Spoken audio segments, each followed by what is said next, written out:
Hello. Welcome to the Easy Allies podcast. Coming to you from Los Angeles, California. I'm your moderator, Daniel Bloodworth.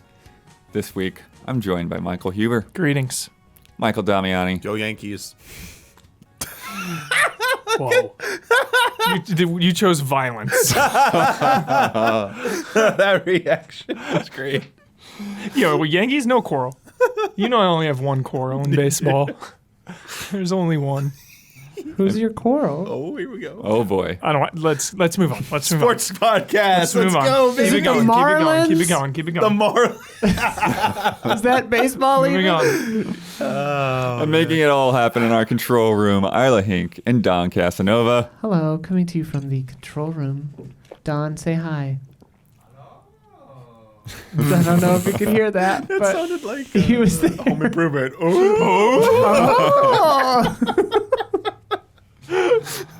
Friends, we're here to discuss some of the biggest headlines in video games this week. But before we do that, we must answer for the mistakes we made in the last episode. Pay for your sins. Isla, begin corrections music, please. Gotta balance those scales. I said at one point that Crytek has time splitters now, which is not the case. A bit of a history lesson I went down. So in 1999, GoldenEye staff left Rare and formed Free Radical Design, Hell yeah. who created time splitters. Yeah. About 10 years later, Crytek bought Free Radical and renamed it Crytek UK, which is where I, had that course. mistake from. Of course. In 2014, Crytek sold Homefront: The Revolution to Deep Silver. Crytek finished UK closed, and the same day, the staff transferred over to a new studio called Dambuster. However, at the time, Crytek still had the Time Splitters IP. Then, in 2018, Deep Silver also picked up Time Splitters. And then last year, Free Radical Design was reformed as a new studio to work on the next Time Splitters game. I think Dambuster's still off doing its own other things. I'm waiting for Embracer to insert themselves into Yes, this. and if you haven't been keeping up, Deep Silver has also been part of the Embracer group There it since is. 2018. It's only a matter of time. Always. Isla, the Luigi Hate Eyes clip wasn't originally from a trailer. Oh. That was just a replay shot a player uploaded that blew up and went viral. Oh, funny. The original upload has 377,000 views. The upload where somebody added Ridin' Dirty has 7.8 million views. Yep. Yep.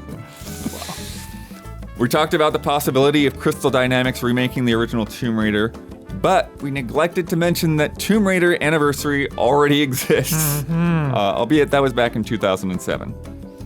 And then Huber, Gunfire Games did work on Darksiders, but not Darksiders Genesis. They did Darksiders 3, and more recently, Remnant from the Ashes. Yes. Cool game, Remnant from the Ashes. We streamed that. Yeah. Game is sick. And if you have a correction, leave it in the YouTube comments on either the public version or the patron version. Use the word correction and put a timestamp there so I remember what the heck we were talking about. That's actually one of the biggest things, because it's easier for me to research the fact check than it is to figure out where we said the That's thing. funny. That's funny. And corrections music. A boob. Remnant sequel when? Let's go. The movie? Remnant from the Ashes. Oh. Yeah. So Huber, we've been waiting a bit to see some Gotham games. Yes. And we got a look at Gotham Knights this week. Yes. Warner Brothers revealed fresh gameplay of Nightwing and Red Hood, including co-op play, and looking a little rough. Looking a little rough. Yeah. Looking a little rough. I remain hopeful. Yeah. We're We're gonna show some of the footage here. It's not gonna match up with everything we say, but just so you know, we're gonna put a little bit on screen so you see what we're talking about. Yeah, I remain hopeful. A lot of my fears that I have going into this game, like this trailer kind of reaffirmed those fears. One of them is just the co-op nature of it. My biggest fear and what the trailer showed was just like two people going in and just fighting everyone, you know? There's no Right. sense of like coordination or them stealthily going in and like picking off targets. Right. They did show some of that. stealth, but not together. Not together. And like that's so worrisome because that's kind of the big selling point of this. And then the other thing too is the co-op aspect of it is another selling point. You know, we just had but we had 4 Arkham games. It's nice to mix it up. I don't really count the Blackgate one. There's 5 games, but technically 4. There's the VR one too. The VR one too. Yeah, okay. So 4 main ones, like 2 spin-offs. Thank you, Blood. And so the co-op aspect is like, oh, cool, something different. But then down the line, it's like, well, Suicide Squad's co-op too, so that's kind of taking away a little bit from Gotham Knights. There's just so much against it. It's not in the Arkham universe. And all this weird stuff. Very much not. Yeah. That's one thing that I really stood out to me right away was Gotham looks very, very different. Yeah. It looks kind of like LA. It looks like kind of like just like a regular modern office buildings like GCPD. As soon as I saw that logo up there, I was like, that's the GCPD? And the loot looked just so uninspired. The costumes they showed were not great. Just, it's got a lot going up against it. Yeah. As interesting about the city, I thought they got kind of the atmosphere. I mean, it was nighttime, but like I thought the cool mood. traversal of the city looked nice, and then like the indoors looked fine. Yeah. It was just everything else you talked about. I mean, the combat, especially nowadays, like this may have been okay maybe like 10, 15 years ago, but coming off of like Spider-Man and Miles Morales, it's like the combat in that compared to this, and it's like... and it's funny because like Spider-Man took the Arkham combat. Right. And just... You know? Yep. And then your thing about like loot, like just seeing the menus when they went to the crafting table and then showing bad. like... It was a bad menu. I was like, the look of it and it's like the overwhelming amount of numbers all over the place. I'm like, no, this does not belong here. This feels so wrong right blueprints. now. Why, where and why are you getting blueprints? Such a big part of the Arkham games too is just like getting in that world. They're so immersive. That's another thing that's harder to get into when you're doing co-op. Kind of like the stakes of the story.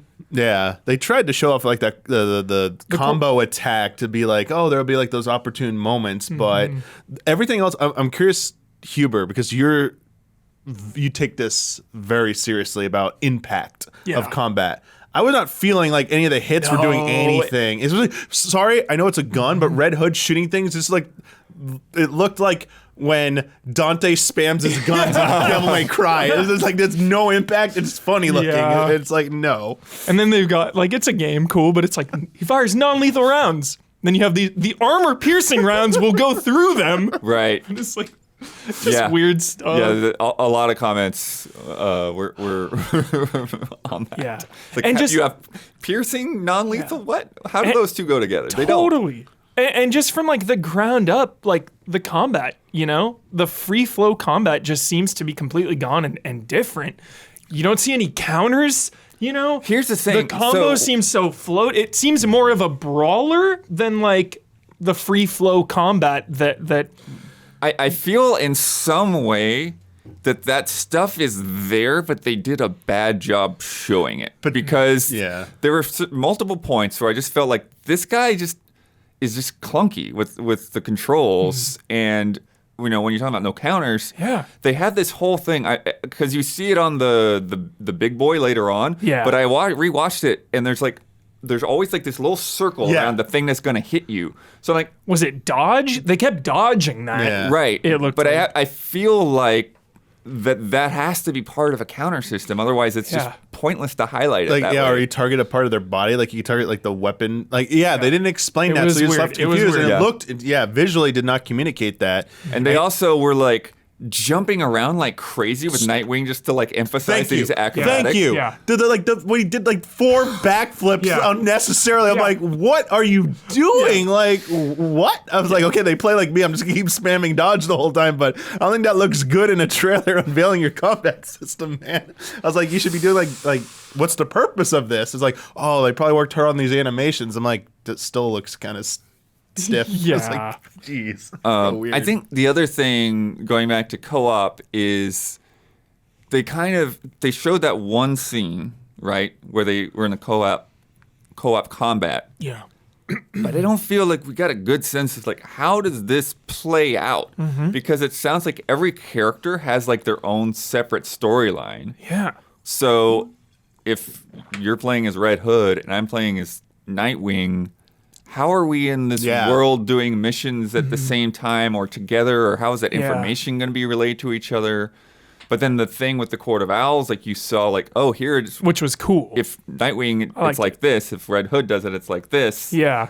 It makes it actually less clear to me Yeah. how that all's supposed to fit together. It's like it might be easier if it's just open world mission co-op where you can like grind it out and just team up, and then maybe like the big Court of Owl like dungeon type missions or single player. Like I don't know. Maybe they've said that in a press release or interviews. I've missed that. But yeah. I'm hopeful. It's WB Montreal. Like Arkham Origins is a really awesome video game. The shotguns kind of like break it. That's a whole conversation for another time. But I remain hopeful, but I'm very cautious about this. I did not like what I saw, and I think it lowered my hype and my expectations. Yeah, for sure. Yeah, I think to me another one of the things in there is the traversal, and they did in the scene with the motorcycle. Oh gosh, like that was really quick and simple, so it's kind of hard to see like how that would play out over long term. But it felt to me it felt like when you tackle a car in Spider-Man. Yeah. So you just kind of go up real quick and do the quick time event, and it's over. Looked cool. But then Red Hood does when he launches it, I was like, that's kind of cool. Oh, I thought like the chase part of it looked bad. Yeah, He's running part, over all that the explosives and like nothing was happening. Oh, right. All the build up to it. And when I watched it, I thought he was like, why is there streaks coming from his bike, like making it look like he's going fast? It looks like he's driving 10 miles an hour right now. It looks so slow. And I was like, this whole sequence is going to be a quick time event, isn't it? And yeah, it does the Spider-Man thing. Just they didn't want to show it. It's like, I don't even know if that's a traversal thing or that. I thought that was how it was presented. I thought it was like the start of a mission or something that you're just chasing down someone. So will you be able to use a motorcycle going across, or are you just going to use like the other traversal stuff? I feel like you should be able to. I hope you do, but I mean, but what I was getting to is at the end of that, he does have like a grapple launcher thing too, so similar to Batman. So that's nice. It had a huge range on it. The other things both look Red bad. Hood like floating with mystical powers. I'm like, oh what? yeah, that step thing was sick. What? That was cool. I like that. I thought it. I mean, the ability is cool, but I don't know about lore-wise if it fits in. But like, just being able to do that's kind of cool. Yeah. But I was like, wait, is this like Doctor Strange shit? Like, what is like? I know it's MCU, but this is the wrong universe. This WB. What's going on here? And one of the first things that caught me off guard too was the Nightwing Fortnite glider. Oh yeah, because it just materializes out of nowhere, and it just I don't understand it because in the Arkham games, like everything, even if they do have some crazy explanation for it, like it feels like a physical structural thing Batman might have on his utility belt or whatever. And when he glides, maybe it doesn't make sense, but like at least there's a sense that it's just part of his cape. Whereas, I like when frame by frame on that Nightwing glider, and I don't understand. Where's it come? I don't understand. It just materializes. Maybe it's cloaked. The game's in a simulation. You're in a simulation. Maybe it's like a cloaked drone, and then when you need it, there you go. And then the big one, the fast travel one later. It's called the Fast Fat. That was odd too, because it's like, are there specific places that you can only fast travel to? Because he then took like a minute of gliding to get where he needed to be. It's probably, he just drops you in. It's probably a cutscene that drops you in, because it's like, wait, if you just have that, just drop anywhere. Why are you even, why would you glide then? Like, what? So it must be fixed points, because when they went to that terminal to see like the points of interest, I imagine like those things are where you could do like the fast fat.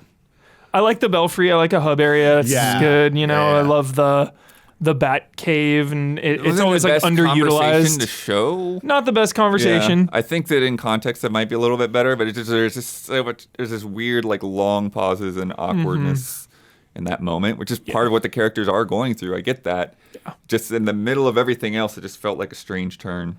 Yeah, and I like the Court of Owls part at the end. It was a cool tone. Love the Court of Owls. It's such a good story. I hope they do it justice. That's it. That's all I got on it. I'm hopeful, but I'm a little worried. Yeah. Oh, I think the other last little note that I had on the combat was it feels like the AI isn't quite sure what it's supposed to do yet.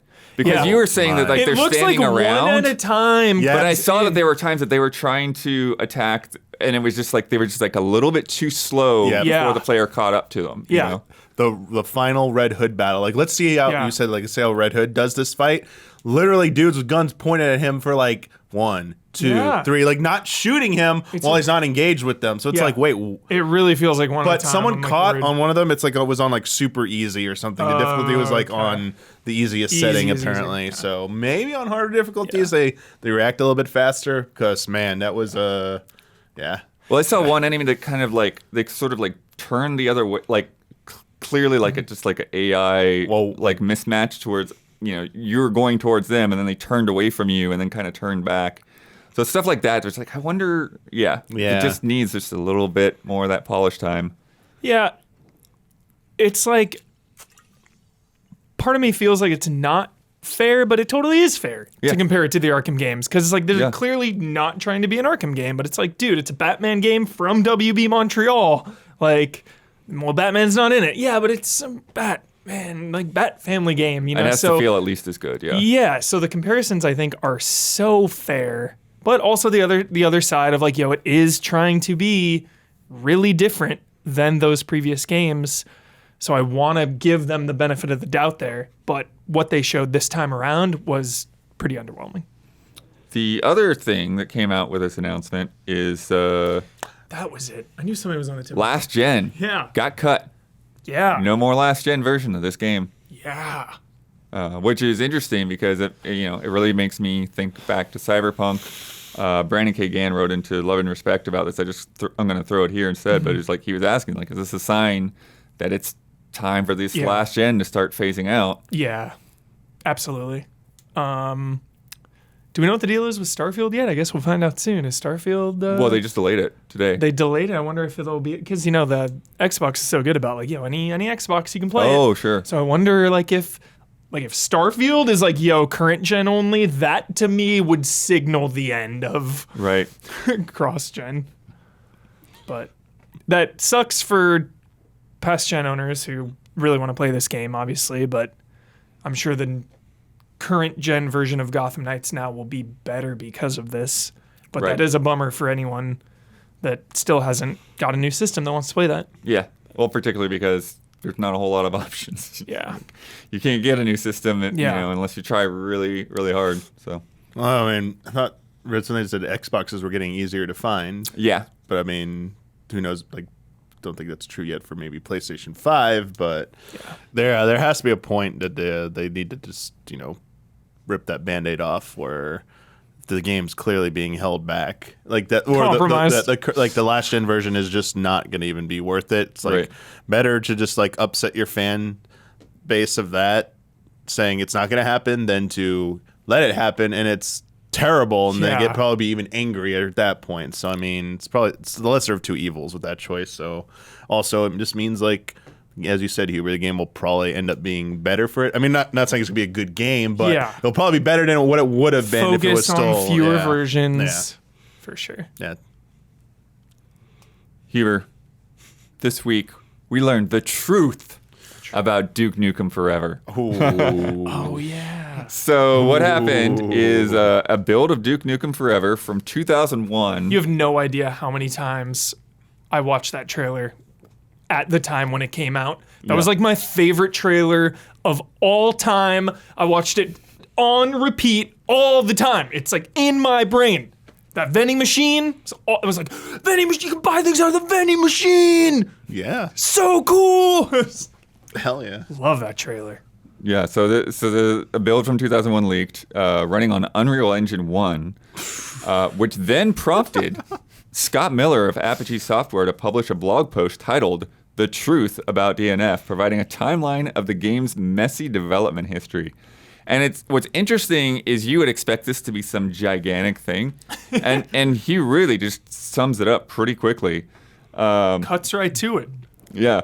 And he says, looks like someone leaked a build of Duke Nukem Forever from 2001. Anyone expecting much of a playable game will be disappointed.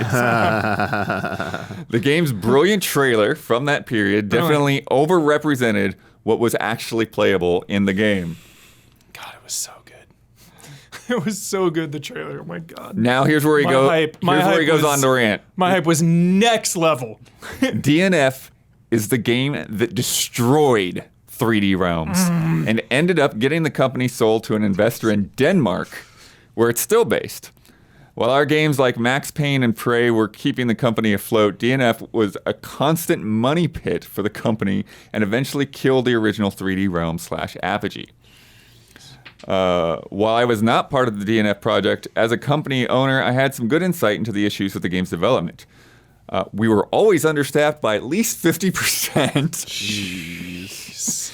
We did not have a good development roadmap. At least I never once saw one. And instead, the project was ad-libbed too much.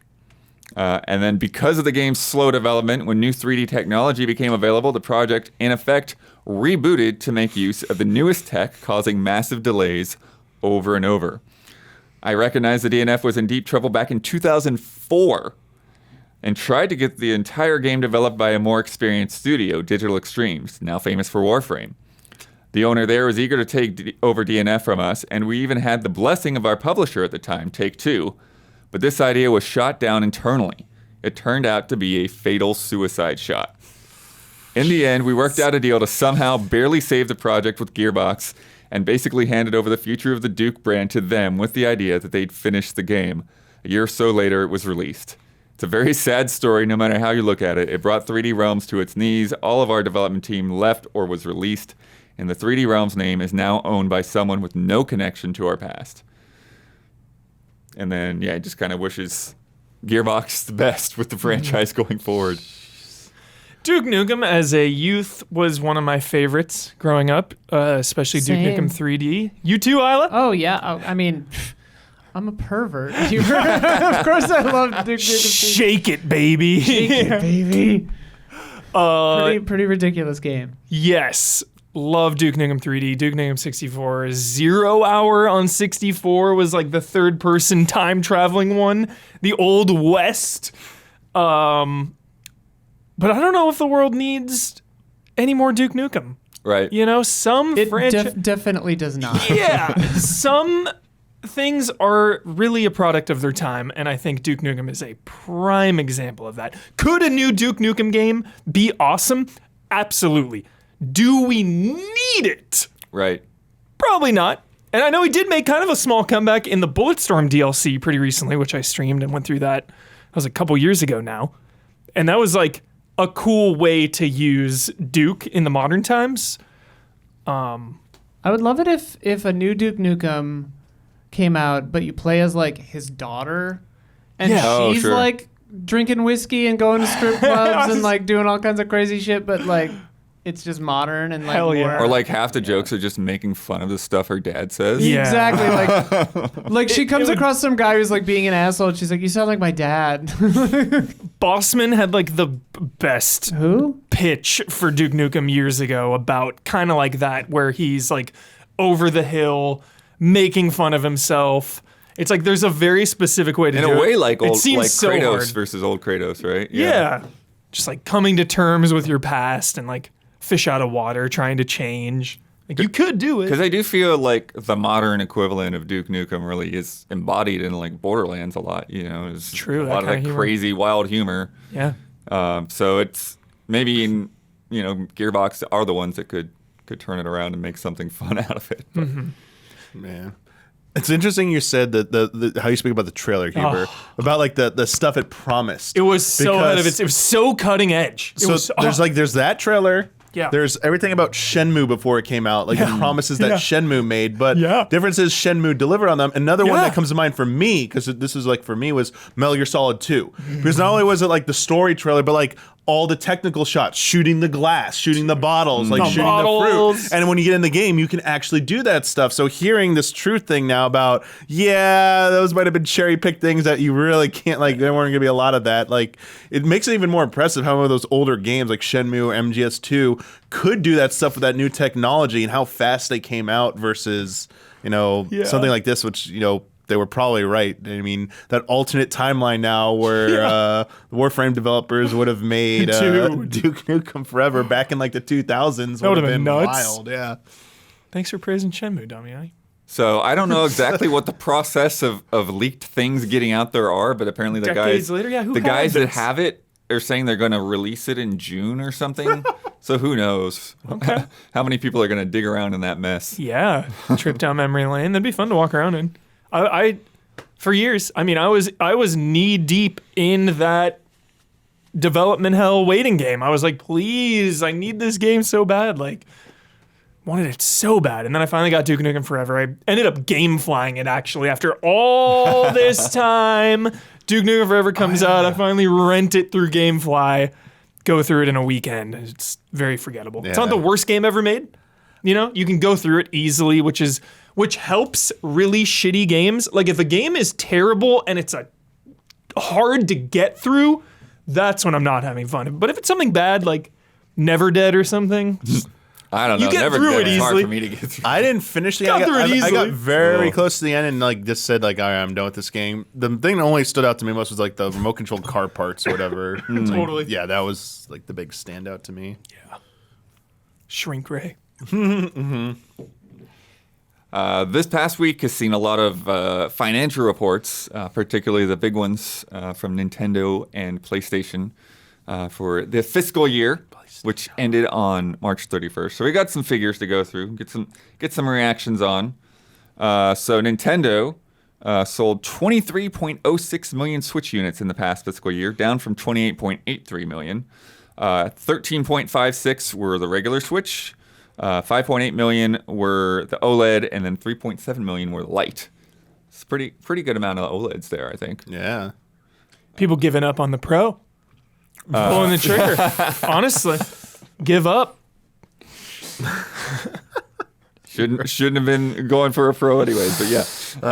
And then that brings the lifetime sales to 107.65 million units. Yeah. God. Wow. Staggering numbers. Staggering. No. Yeah. Wow. For reference, wild. Game Boy has sold 118 million, DS 154 million, PS2 155 million. So that's kind of where the stack up is. Getting there. Check your rear view, PS2. Well, it's right behind. I think PS4 is at 117 million. Yeah, 117 so million. It's right behind. So it's 10 million behind PS4. Yeah, behind PS4. You know what it passed? The Wii. Damn. Yeah. So you think about how successful That's the Wii was. That is utterly mind-blowing. That is 5 years utterly in, mind-blowing. it's already past where the Wii was. That's the number, Damiani. That is the stat. That is crazy. It's only and it's 5 years, so yeah. Wow. I mean, PS2, DS, those numbers they got, they went way more than 5 years. So it's got a chance. Yeah, it does. Yeah. Has a very good chance. The plan is to sell 21 million in the coming year. So. And Shintaro Furukawa said there's no end in sight to the semiconductor shortage at this point. So basically, everyone is still selling what they can make. And we'll see that with Sony's numbers as well when we get there. Yeah.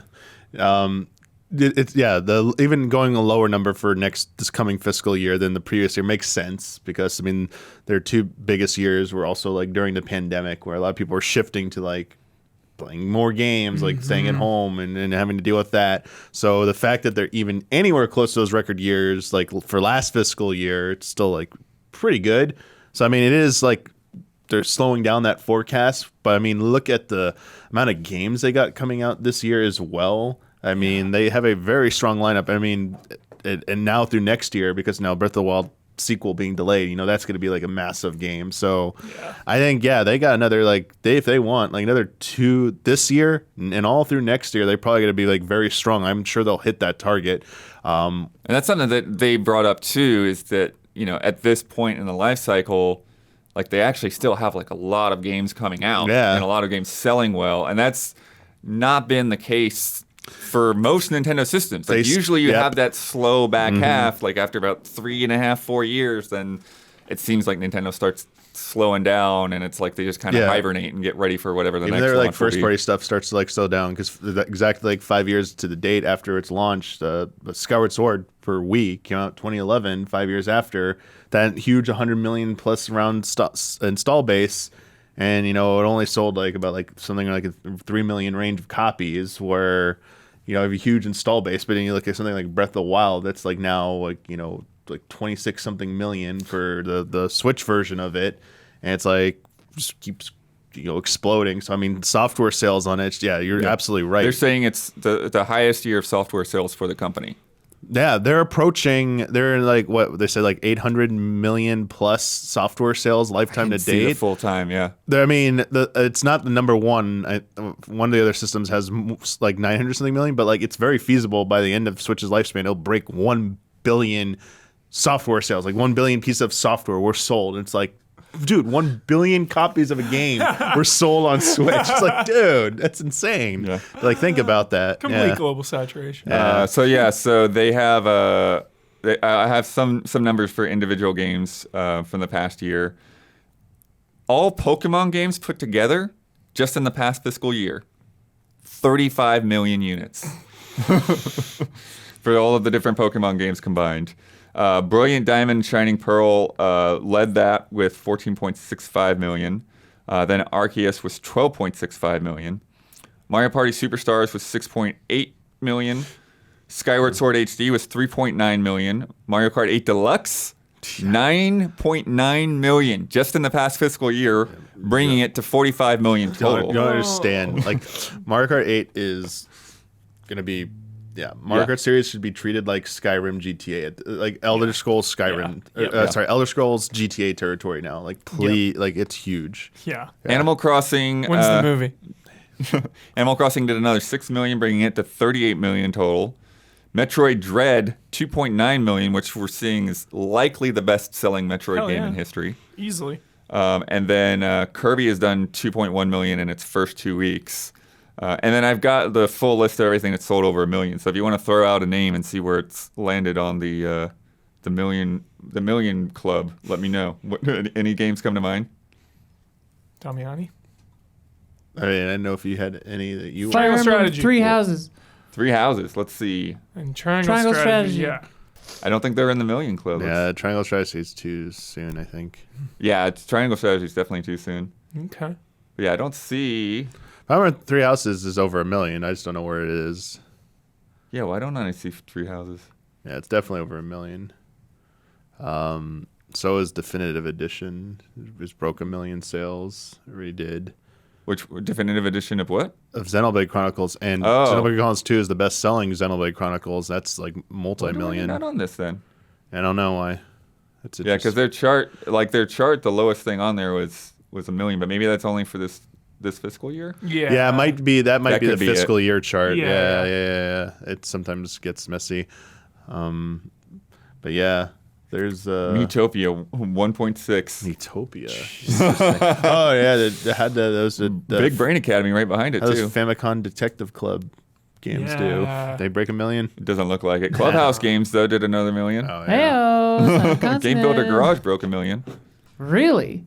I heard no human being ever talk about that game ever. Not even Don Casanova.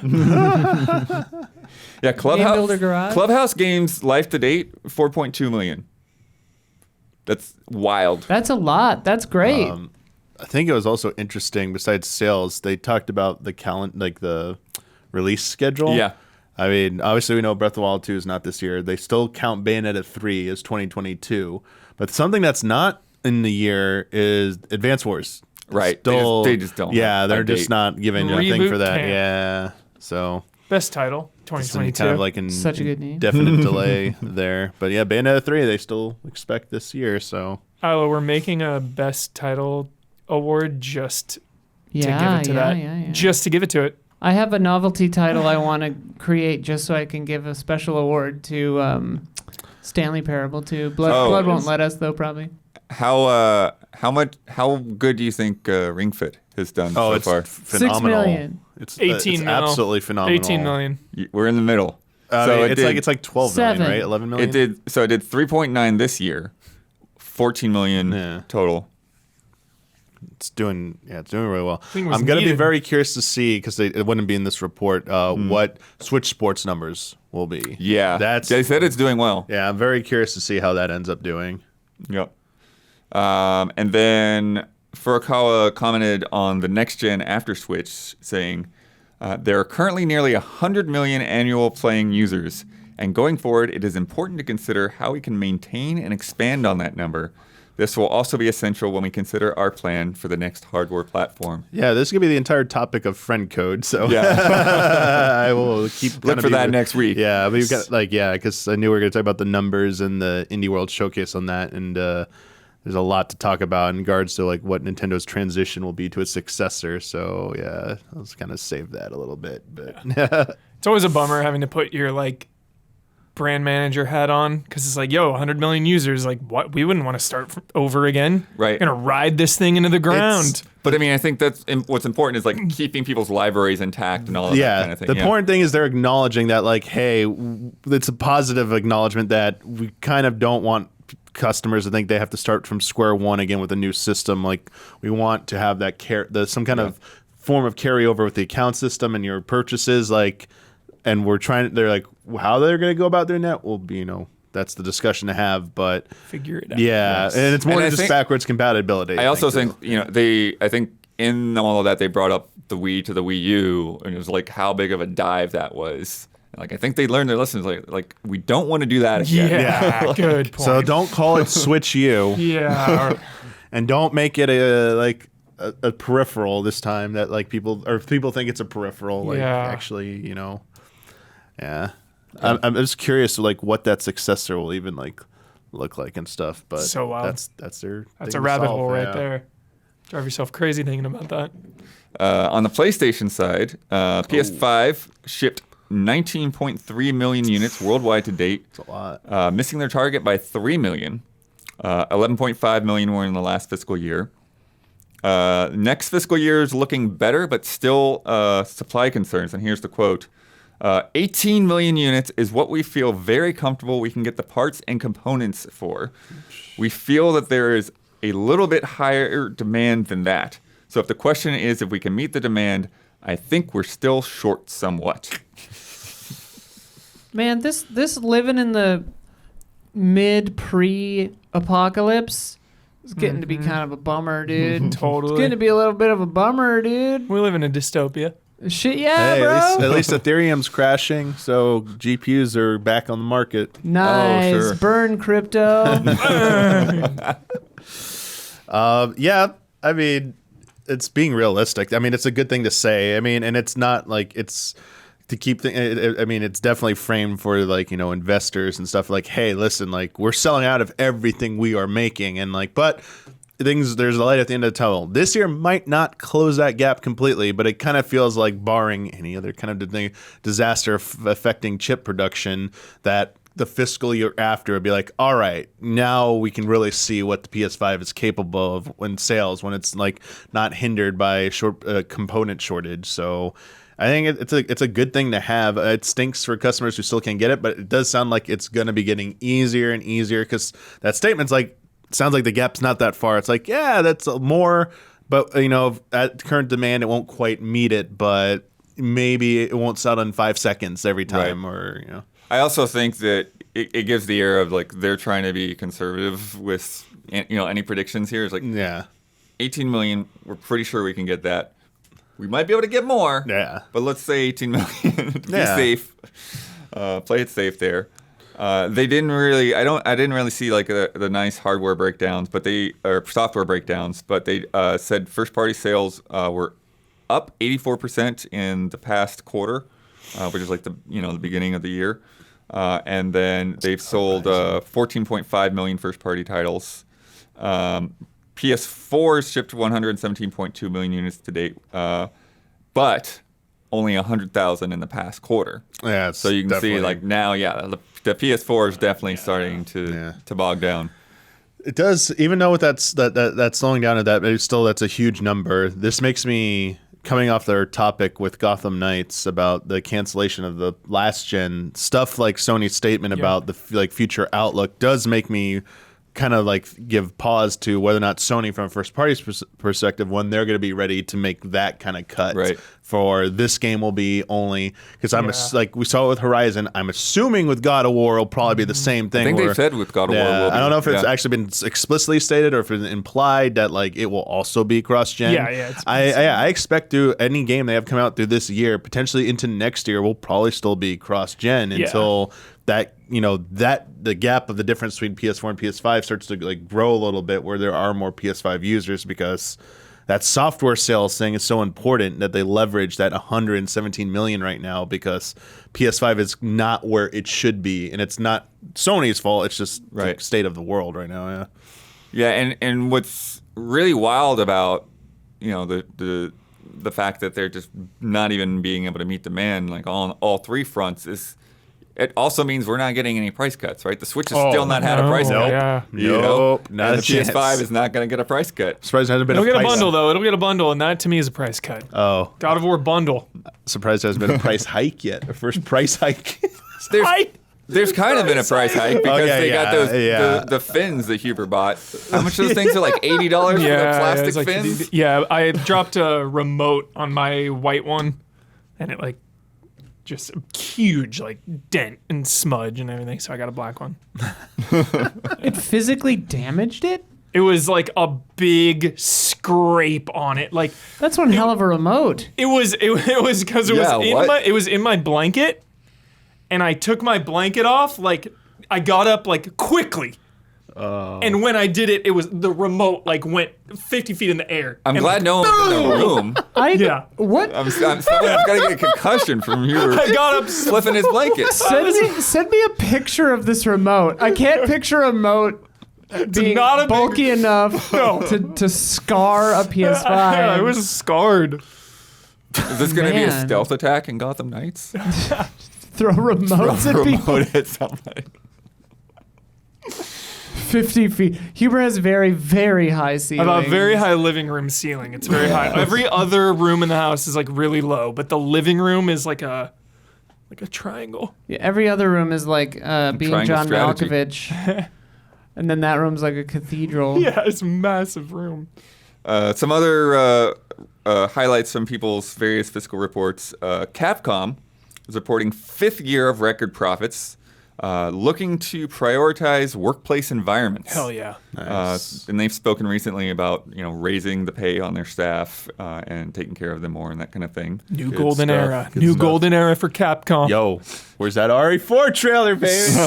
Release Akili? There's so much on Release Akili. And Village was a docket. big part of all that. Dude, that Capcom should buy Konami. RE4 Honestly. remake is going to sell so much. Konami was actually doing really well based off of Yu-Gi-Oh! Or something. Konami can bite my ass. Yu-Gi-Oh! Konami's doing fine, just not the way we want Yeah. them to Remember, be. people were going around like attacking people over Pokemon cards, and I bet Yu-Gi-Oh! Was in the mix too. Just Probably. Pokemon was the headline. Yeah, Yu-Gi-Oh's always in the mix. Saw someone say, is this true? There's no current way to play any of the Metal Gear Solid games digitally on current gen.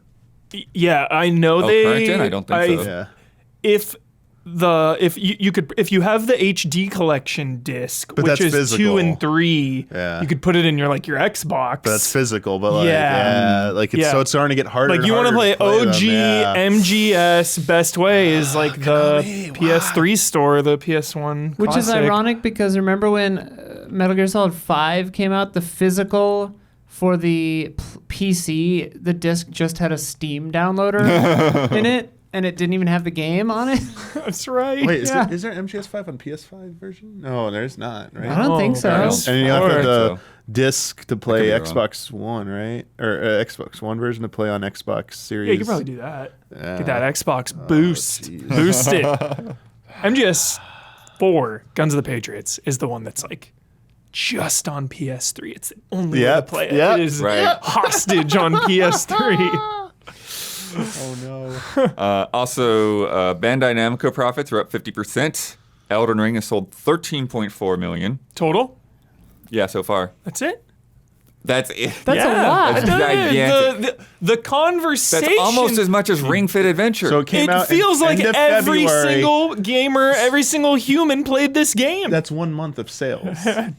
Yeah, pretty much. Because Okay. these just goes to like March 31st. It just Yeah. feels like a cataclysmic event, this game. It feels... In 1 month, it sold Yeah. half of what Breath of the Wild has sold its lifetime. Okay, there you go. There's some perspective. Okay. There we go. That's insane. Should have led with that. And then People Can Fly say that Outrider sales still haven't turned a profit, so they have yet to receive any royalties from Square Enix. It's like Hollywood bookkeeping for video games. What it sounds like when I was reading this. the bookie. Like we haven't- Interest. Yo, the meter's running. Yeah, we haven't like made it in money yet, so we can't pay you your royalties. so it's crazy that expansion is about to come out, which I didn't even know was going to be a thing. It is so under the radar. It really just seems to be there to sell that game, just Yeah. like get enough for this original game to be profitable. Kind of, I like when they do that. It's smart. It's kind of like you get to launch your game again in a way. You know, you bundle it, lower the price. Here you now have the full, complete experience with new content. I would not be surprised after this thing comes out that Square Enix also cuts ties with this. Yeah. Yeah. It's crazy Sounds like they're because just- I feel like yeah. it was just this. It's just that game's a roller coaster. Because I feel like before it came out, nobody cared. Yeah. And then it got the Game Pass announcement, and then Yeah. suddenly everybody was on top of that thing, and everybody was checking it out, and everybody was excited. And I was like, "Wow, people like Outriders! It's crazy." I like it. Yeah. I like the game. It didn't have an end game. That's what people wanted. They wanted that Destiny live service they wanted type. a live service kind of thing, and it wasn't. Yeah, it was like a single player co-op multiplayer like you go through the campaign. There's not much to do when it's over. But Like such a solid foundation. The combat is cool in that game. I really like it, and it's got good co-op. Like Brad and I played together a ton. I will definitely check out the expansion. I'm gonna hop back in. it shows that Game Pass isn't the silver bullet. You didn't pay it off. You know, Ooh. got everybody talking about it, got everybody But- playing it, but it didn't pay it off. But that's weird because it does still feel like, and we do know this, right? That like every Game Pass backdoor shady deal is different. Yeah. Like royalties and fees. There are negotiations for sure. So Right, like maybe the contract with the publisher was like it has to be sales, not other revenue or something. And like I said before, like the buzz was so low, yeah. that it almost felt like it was a panic move. Like yeah. Xbox, yeah. Well, take this, make it popular. Yeah. So I don't know what their internal forecast was looking like before that. Yeah. We have a giant Outriders magnet on our refrigerator here in the studio. I think we have a huge press kit that like nobody's taken anything out of too. Yeah, possibly. It's cool. I like it. I like Outriders. Well, I'll show you what's in the library afterwards. Remind me. Damiani got up real early to watch the Nintendo Indie World Showcase this week. And then basically said he wasn't doing that again in the future. But there was some good stuff in there. It wasn't mind-blowing. It was about 25 minutes. Wasn't a dud, though. I actually like the integration they had of the devs in this. The way that they brought people in, it wasn't drawn out. It wasn't too hokey. Like, I felt like when people tried to be funny, I was entertained. The developer, I liked it. The developers, was it Aggro, the crab game one? Yeah. They're fantastic. When he knocked lifted his hands and he had crab gloves on, I laughed out loud. It probably was heard on your stream. Like, wow. I need them to write like more comedy in video games because they're like banter was like the funniest shit I've heard like in a while. And I was like, okay, they're funny. Like this is good. I'm gonna check out your game just because you were so funny. What's interesting too about the format of that is that they had so they would have sometimes they'd have like an intro or whatever from the dev. Not always. They would have the trailer, which would usually be really quick. But then Nintendo would actually come in and like talk about the game a little bit, show a little bit more gameplay, and explain it. I feel like I have the clearest picture of what We Are OFK is finally because of this Nintendo video. You know, which otherwise I feel like we've seen maybe too many times. But it's like, well, now they're announcing that it's coming to Switch too, so it makes sense. Yeah. Different audience, different group of people seeing this. Totally. We're not going to go through the whole thing, but there are 4 games that really stuck out to us. Under my gunbrella. Yeah, there we go. Gunbrella. The best. Let's get in there. Yeah, it looks awesome. Devolver and the creators of Gato Roboto joined Yeah. Soft. God's War Battle. I never played that one. Yeah, I didn't get to it either, but I know people like it. It seems cool. Nice. Just using your umbrella Yeah. for traversal, Yep. for like just a gruff old dude with the umbrella and being able to like parry shit with it. Yeah. And then like turn around. Now it's like, let's go gun time, baby. Yeah. Like, Penguin. and it's like side scrolling 2D action, just Good mood. Yeah, it just looked fun to play, and it just had a theme that seemed to. It's nice because for me, this sounds really like I don't know, like mean to say, but a lot of like indie sprite-based games to me start to look the same. Yeah. And so this one was sort of doing something up front to very quickly differentiate itself. Yeah. So I really appreciated that. Whoever put together that trailer for them, like, Great and it's trailer. like the concept for the game, like really, kind of sold it in that Sold it. short time frame. Yeah. Yeah, So they smart. call their aesthetic noir punk. Yeah. Because when I first looked at it, I was like, it's kind of Western, but it's kind of steampunk, but what is it? And then noir punk comes on the screen. You're like, oh, okay. They there we answered go. it. It Yeah. really it feels like one of those Perfect Storm announcements. They're the best. Like that is textbook where it's like, never heard of this game. You see a minute and a half of it. It has a really memorable and catchy title. And it looks awesome. And then now it immediately in 90 seconds shoots up to my watch list, my must watch out for this game list. Yeah. So just great. You use the umbrella to glide. You can use it like a zip line on Yeah. lines.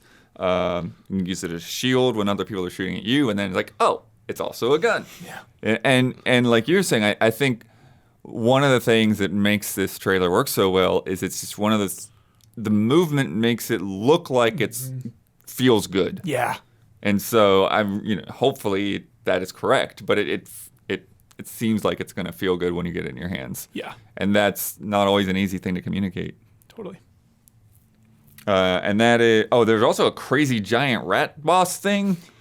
Yeah. That thing was wild. There's that, and then like look, it's got like a serious story. There's like a Yeah. shot of him like kneeling over like some body, and it's like, whoa, yo, it's a revenge story, or Emotions. is that the ending? Was sad, like what's going on? Yeah. Bonds. Yeah. Severed loss. bonds. Seriously. And that one's coming 2023. Yeah. That was the that thing. hurts. That It's hurts. a little bit of weight. Yeah. But yeah. Yeah, there were Off some my there were radar. some shadow drops in there. Yeah. For now. Soundfall was out right after the event, and then Mini Motorways, which I think was already on some other platforms. Soundfall is a top-down like rhythm-based dungeon crawler. Now that's one that I couldn't quite get the feel of just by watching the footage. Like I get the idea of it being kind of like Curse of the Necrodancer, but it wasn't Didn't seem really like, coming no, across 'cause it was to free. me. It was free form movement, so it wasn't like in sync with each. Yeah, it movement. wasn't like beat It was by beat more like like that, No Straight Roads, but Oh, not okay. 3D, but like now top down, where like enemies attack with the rhythm, and so like you don't always have to keep track of everything visually. But I mean, this one does it nicely because it's now overhead. Yeah, like it had cool music to it, and it's like in a nice concept. But Yeah. I mean, I couldn't tell if it played well or not from that Yeah. video. Yeah, And then Mini Motorways looks kind of like you're connecting roads, kind of like old SimCity style. yeah, little this- traffic puzzles. This looked interesting. Yeah. That was a fun little one. Not on like the list I was meaning to get to, but I just want to bring this up since they shadow dropped them. I want to play that one. Yeah. And then the next one though we want to get to is Electhead. Oh yeah. This is cool. So this is coming from like a single person, we Nama saw- Takahashi. We saw this trailer once before, right? We saw something about it before, yes. Yeah. I don't know if it was on Switch then or if it was something else, Yeah. maybe PlayStation. But he started when he was a student, and now he's turning it into a full game. So cool. Has an art style that's similar to like an old Mega Man game, like Yeah. Mega Man 2 or something. Actually, it looks like Mega Man or like Yeah, it more looks like a modern, Mega Man it's- boss. Yeah, something like Yacht Club would have made or something, but Yeah. it's still like Shovel Knight, but like just looks Yeah. really cool. Looks And good. then wherever your character goes, Yeah. he powers the platforms and the things that he's connecting to. So like you walk over something and the light bulbs come on, or fire spouts, or electricity bolts down. some laser puzzles. So, well, it's Yeah. like you Common. use it to like activate platforms to progress, Yeah. or you activate things to impede like projectiles that are gonna hit you, so that you can like time it. But I mean, the best thing about it is it's not just like walking around by yourself, you could you could throw your head. Yeah, And you have a 10 that second, was the best you have a 10 mechanic. second time limit. So like you can do whatever you want, but like if you don't get back within 10 seconds, GG. Yeah. So that's kind of cool, like seeing like how you could like throw the head on a spot, but then like deactivate, but now your body's got to get back to it. Yeah. So it's So that like really cool hook with that. 2 Never Dead nods on this podcast. I was not expecting that. Electhead was on Steam October 14th. Okay, so it's just now coming to Switch. Yeah. Cool. Yeah, so you can check that out right now. Sweet. And then it's coming this summer. They didn't have an exact date for Switch. And then the next one, also previously announced, is Silt. And this is really cool. Have you seen this before? I don't think I saw this one. Okay, so this is... I don't remember it. It's like a diving game, underwater, black and white. Yes, They dude, compared it to yes, Limbo and yes, Inside. yes. Limbo and Inside. Yes. And Yes. Isla's favorite, yes. Underwater Machinery. Oh, yeah. Yeah, nah, screw this game, dude.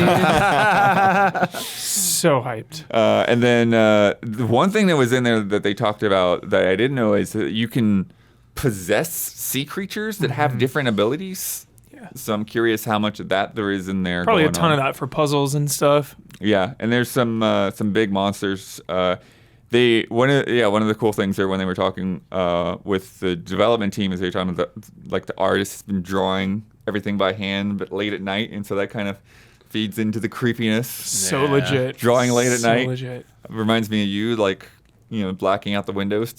Totally. To play Resident Evil, black them out. With Hang your the mom's blankets. help is the other part of that Yeah. story that I love.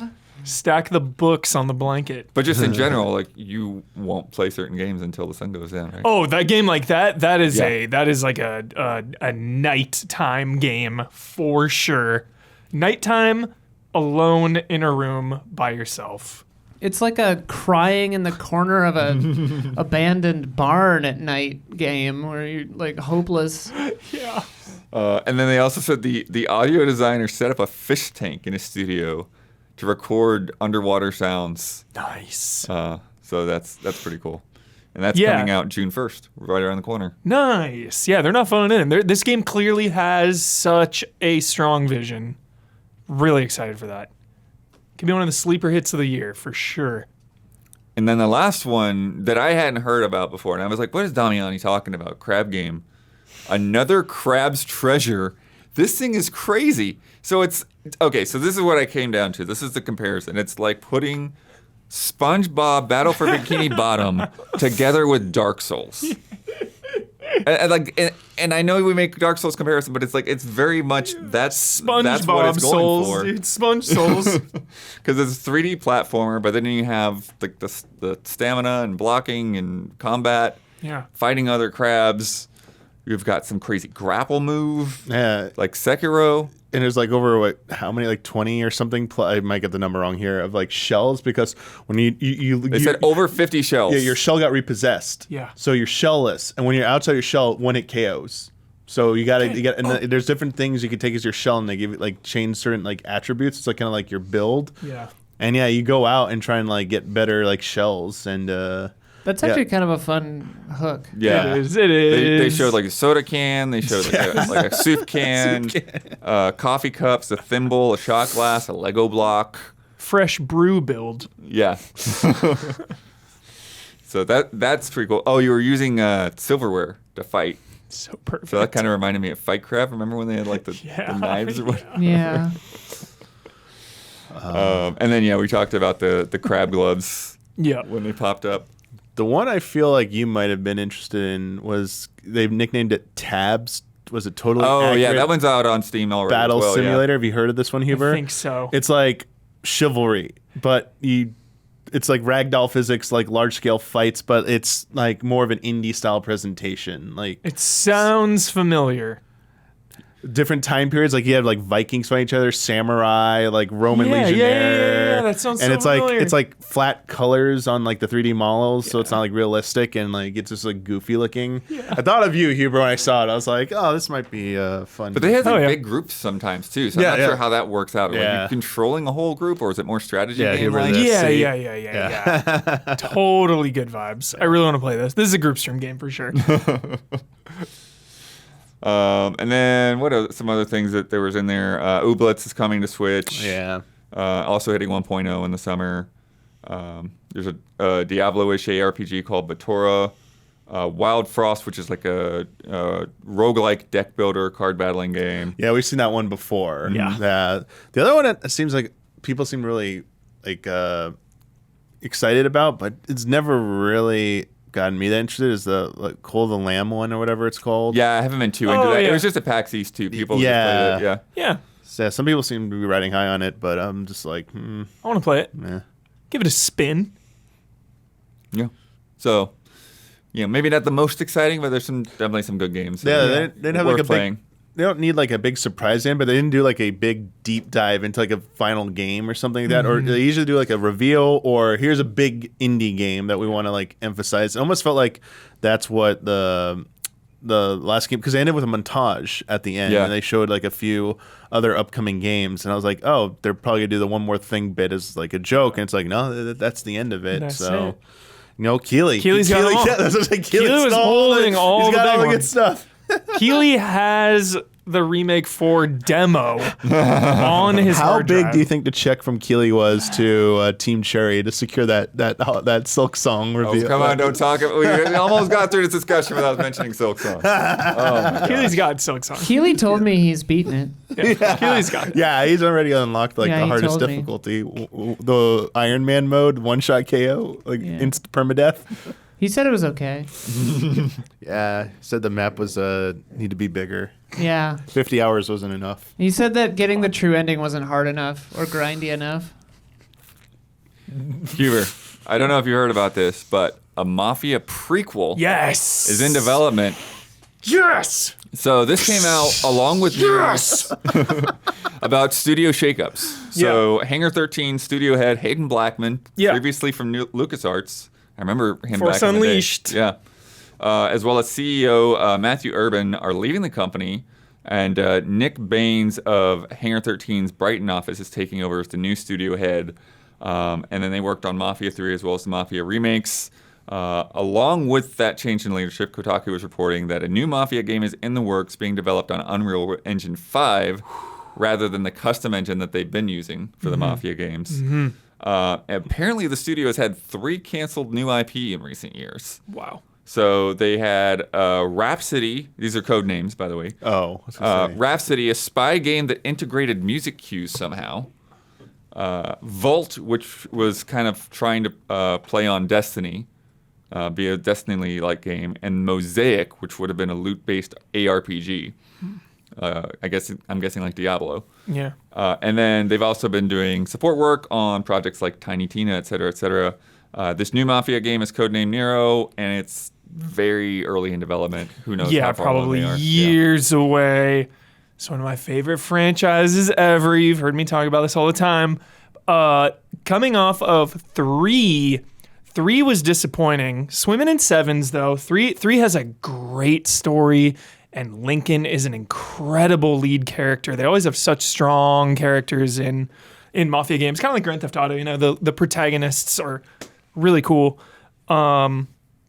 And then, of course, the train wreck that was the remaster for Mafia 2. So it was like, kind of like, oh, 3 wasn't as good. Oh, the remaster's so bad. But then we got Definitive Edition, the remake of 1, which I love, because I love the original Mafia game so much, and this remake really did it justice. So we're on a high note again with Mafia. Do you think the engine is a part of that? Do you think that switching the engine could be what they need to revitalize these?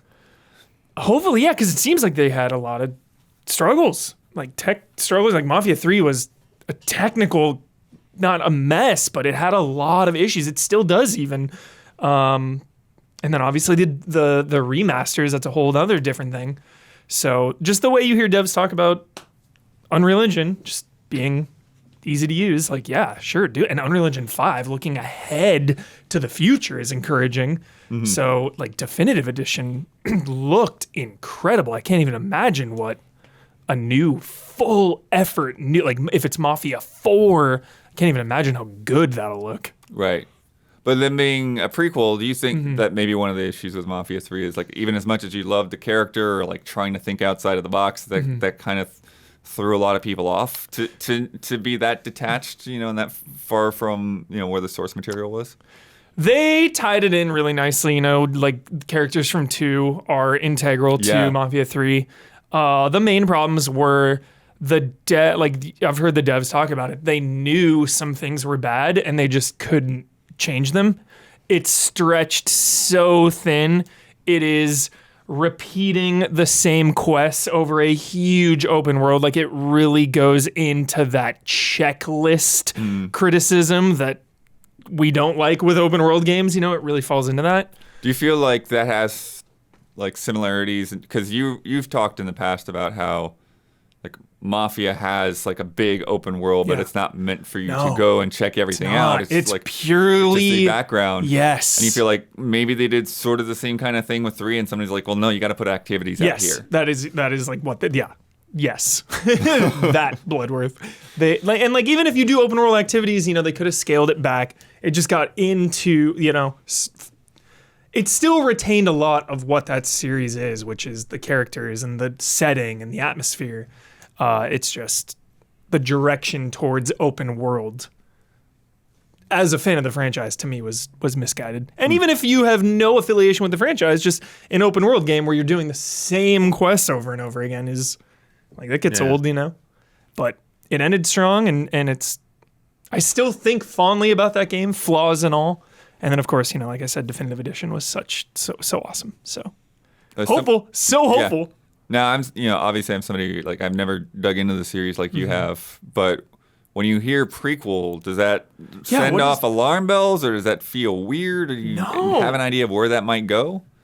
Yeah, because 1 is like Prohibition, 1920s and 30s, and then 2 is like the 40s, 50s, 60s era, and then like 3 is like 60s, 70s era. I don't know the exact dates. It's been a minute. Right. But like those are kind of the eras.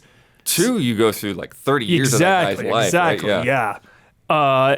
So before Prohibition, I mean, we could do an awesome thing where, I like when Mafia stories kind of tie the Old West into it. You start out in the Old West, and then you slowly get into, the 1900s, 1910s. You kind of come in at the tail end of the Old West. So if you want to go all the way back, like origins of the mob would be a really cool direction to take it. Did you see the last season of Fargo? The Chris Rock? No. On my list. I started it. It's really interesting the way they go with that series. Dude, Kirsten Dunst in that one season, legend. Yeah, I need to get back to that. But it kind of reminds me of that, where it's like, this might seem like it doesn't have anything to do with anything. Yeah. Until you get deep enough. But yeah. I thought they were going to do Casino. I thought it was going to be all about, we're going west, we're doing Vegas. So I thought maybe they'd go down that route, but I'm down with the prequel. I'm down for some Mafia origins. Because then you can tie into some characters too. Like when you come in on Mafia 1, there's already the established Dons. You hear about, some of these wars. So could be cool to go through that. Yeah. Also this week, despite years of efforts to disarm all the nukes in MGS5, a player group known as the Anti-Nuke Gang claims that nuclear disarmament is simply impossible. What? I thought it largely because nukes belonging to banned accounts can't be disarmed. Oh. And so, yeah, I guess that they found some kind of hack or way to try to make it happen, and then Konami just banned one of the guys. They've tried to explain it to Konami. They're not really getting any feedback. Damn it! But I thought it was already cutscene thing, whatever. They've leaked the cutscene. Yeah. Right. They That's hacked right. it. So it's never been officially obtained? No. Right. Wow. And they've been trying on PS3 because it's where like the lowest number of users are or whatever, but it's Wow. yeah. I respect the effort so much. That is awesome. Codemasters Cheshire has been integrated into Criterion Games to work on Need for Speed. This is the same studio that was originally Evolution Studios, who made MotorStorm and Drive Club, then made Onrush, and they made I think Dirt 5. Yeah. So good vibes, Yeah. Bloodworth. So they've been knocked around quite a bit because they went from Sony. Yeah. Sony shut them down, and then they were in Codemasters, and now Codemasters have been bought by EA. Bringing that MotorStorm chaotic energy into an anime-inspired Need for Speed sounds pretty awesome. Yeah. Yeah, it does. Yo, MotorStorm. Shout out. Shout out. For much of the past week, server issues have prevented many Xbox players from launching their games. Microsoft has issued a fix, but What a many are mess. still upset about the need to have online check-ins, even for single-player games. Why is this happening? Godzilla and King Kong are actually now in Call of Duty Warzone until May 25th. I'll stream it. Don't worry. Stream incoming. Today, tomorrow, the next day. Very, very soon.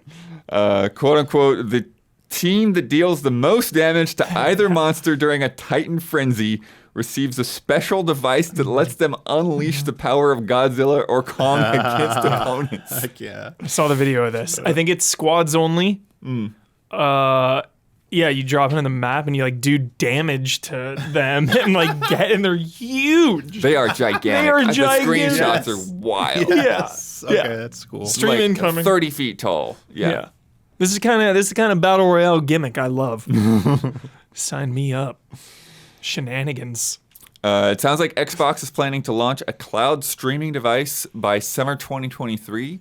Just like a little Google thing, hook up to TV on USB. And they're also working to get a Game Pass streaming app directly installed on Samsung TVs. So you just flip on the app and start playing games. Wow. Jeez. You don't even need an Xbox anymore? It's crazy. What kind of world are we living in? You don't even need the box. Need a good internet. Yeah. Yeah, you do need very good internet. Yes, and probably a really good Samsung TV. After 30 years, EA has officially cut ties with FIFA. After summer 2023, soccer games from the publisher will be titled EA Sports FC. It was previously reported that FIFA had wanted to double their licensing fee to $1 billion per every 4 years. Whoa! I mean, it makes I'm sure it would make that, but so yeah. much. Yeah. Despite needing to find a new partner, FIFA maintains that whichever soccer games have their name on it will be the best ones on the market. Oh man. Do you think someone else is gonna Yes. foot that bill? Absolutely. But then they have to put in so much into like making an entirely new. Someone like Embracer, Tencent will probably try yeah. to take a crack at it. I bet. Yeah. Konami still has their games going. I wonder. They Yeah, can't Pro afford Evolution, that. soccer. Konami can't I afford can't that imagine price. that. But that's the funny thing is like, now that they have to get a partner, will their price lower for that partner? I don't know. So wait, I'm confused though. Help me out here. FIFA, Yeah.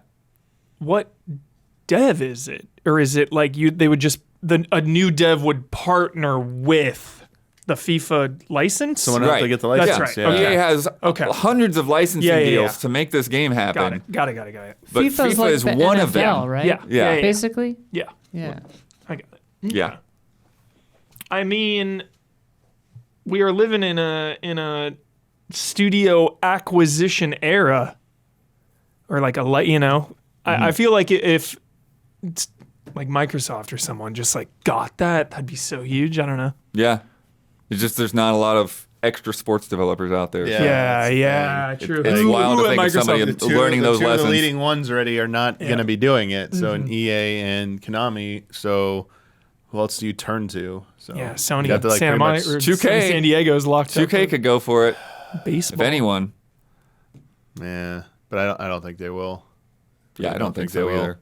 That's a tall order. Wild. Starfield and Redfall have been delayed to the first half of 2023, but No we'll surprise. Yeah, probably there's a see them big at Summer Game Fest. shocker. Yeah. Yeah, I thought someone said I thought they confirmed it. Yeah. Actually, will be Yeah, showing. I think they've yeah. said that it'll be soon. But Yeah, they didn't maybe not. confirm that it'll We be don't the know if it's at showcase, Game Fest yeah. 100%, but they said we will be showing it off though in the near future. So, Probably that It's not- Bethesda event.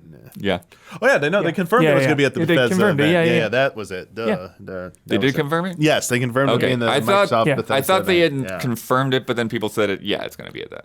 Oh, maybe that was just the headline. So maybe someone jumped the gun on it if you actually dove into it. But getting to the point they probably are showing it next month. Yeah.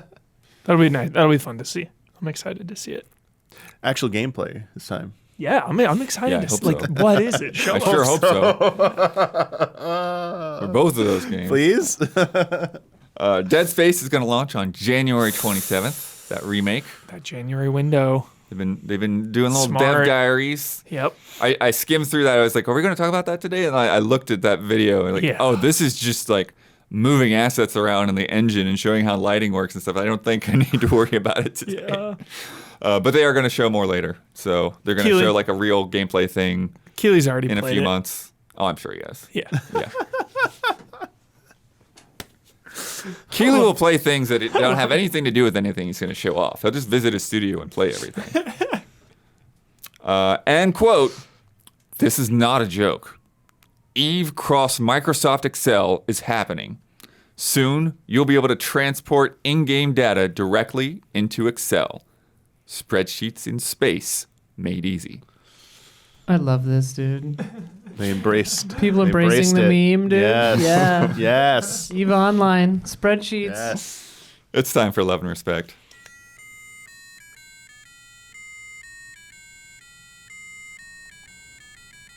Love and respect. From Kristen G. Rosario. Greetings, allies. Greetings. What has been a video game you've enjoyed where there was a mission so difficult that once you completed it, you never wanted to do it again? I asked because about a month ago, I completed one of the most difficult things I have ever had to do in a video game. What is it, you may ask? Is it beating a difficult boss in a Soulsborne game? No.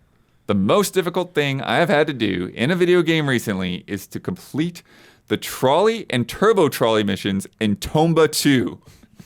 The mission involves having to make it to the end of the tracks via minecart at a set time so a bucket of cement doesn't solidify. I'm not joking. They require you to navigate caverns in a trolley that's careening down the tracks without tipping over because of the speed. I just barely managed to complete these missions, the first in under 24 milliseconds and the second in just under 4, I think from the target time. Yeah. After spending hours on them. I love this game, but I hope to never have to do those missions again. The challenge room. Challenge room in The Witness. Oh, sure, yeah. That's a rough one. Off the top of your head, anything? Old GTA games have some ludicrously hard missions. yeah. Ludicrous. Oh, so annoying sometimes. Brutally man. hard. So easy to on- fail them too. So easy to Oh. fail. Started over from scratch. Some of those. I mean, I think of the one in Vice City when they raid your mansion. That one's really tough. The helicopter one. Yeah, where you gotta carry them. exactly. Yep, It's that so one was annoying. a nightmare. Yeah. Oh man. Some of those missions are just not good. Yeah. Also, I gave up on Tetris Effect. Blood. We need some redemption. Yeah, we're gonna get that taken care Oh, of. you gave I'm up a on it? terrible Tetris Oh, player. okay. I We're realize. gonna Yeah, I'm do just it. terrible. Yeah, that's fine. Yeah. But that's not like Against a mission. That's the thing. Like, true. I feel like And it was still fun, even though I was failing. Yeah. I was like, whatever. I feel like I've had several days. Just nothing's coming to mind Right. off the top of my head. Where there's something that's like this sucks. I'm never doing this again. Yeah, the one Anything that 14? Anything? Well, that's not missions. Like those are bosses. We're talking. Yeah, like a mission. I think a mission. boss, if you don't want to do it again because it was Yeah. so hard, I think a boss could Well, count. I mean, there's Elden Ring, but but I did do it again anyway. But I was still You annoyed at it. maniac. I was still annoyed at it. Just reaffirmed it. Should not have tried it again. Bail out. The one I was thinking of though, because I'm prepping for the stream next week, though, is F-Zero GX. Oh, here we go. Yes. I think it's like the second story mission is actually the worst out of the whole game.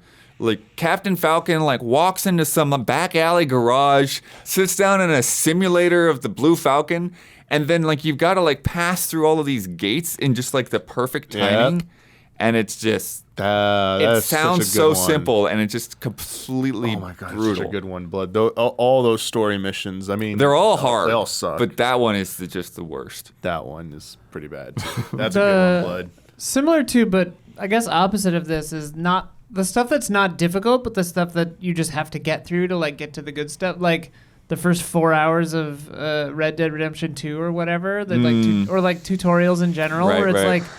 I want to do the fun part, but I gotta get through the tutorial first. Yeah. Sorry, Love that Hubie. part. I love the I was gonna snow. say, I feel like You love the like, snow? The- All right. No shade. Yeah. No shade. It was just the first thing that came to my mind with a lengthy tutorial. Lengthy tutorials. Lengthy. Yeah. Top 10 lengthy tutorials. On the flip side, you could play Far Cry Blood Dragon, just do the tutorial, and then you're done. You're out. Because you get the whole Because idea. it's so funny. Yeah. Oh. Yeah. Sometimes I've got to be in the right mood to start a new game. Like we were streaming the other day, and I feel like I didn't give Songs of Conquest a good shot Oh, because sure. my brain just couldn't read. Oh, a strategy game? Oh, Just yeah, like I'm just last like, second jump in? Yeah. Live on stream? Yeah, and From Jason Wojnar, what is the pivotal moment in your early life that changed and defined your path in gaming? I recently discovered that the Christmas we got our PlayStation in 1998, my brother had originally asked for an N64, but changed his mind after seeing Tekken 3 on display at a store. Fun. The irony? We never got Tekken 3 on the original PlayStation, even though we got the PS1 and it was the sole reason we did. If we had gotten the N64 instead, like on his original wish list, it's likely we would have gotten the GameCube and Wii later on. Perhaps only getting into PlayStation as adults, if ever. I've told this story 1 million times. It's Mortal Kombat on the Genesis because Right. it had blood was the definitive reason I got Sega Genesis over Super Nintendo, which turned out to be a blessing because Super Nintendo was the only console I missed, which does suck. It's one of the best of all time. I never had one at the time. Fortunately, I played like Link to the Past with Brad all the time, Yeah. so I got that Yeah, fixed. you at least had somebody close Yeah. by, yeah.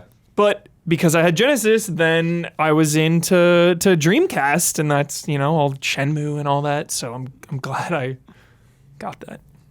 yeah, and I was a PlayStation girl. Like the Wojnars, I never had a Nintendo until the Wii. I guess I had an SP, but yeah, very different path. I was trying to get a PlayStation for the original one. All the magazine stuff that I was able to read made me really excited for a PlayStation. And this was 95, around then. And N64 stuff was here and there, but it seemed so far off. Yeah. But the moment was Toys R Us had kiosks to play N64s starting in 90, some point. Yeah. I remember playing. I want to say they were 2 months early. Yeah. They were July or August or something, and it came out in September. Yeah. I was really hell bent on that. It was twofold. It was getting the video of the Nintendo 64 video from Nintendo Power that showed Super Mario 64 in motion. So I only saw screenshots, did not see anything in motion. So when I saw a video of it, I was like, holy crap. And then playing it at a kiosk, I was like, all right, all the money I was saving for PlayStation. I had a thing that said PlayStation Fund.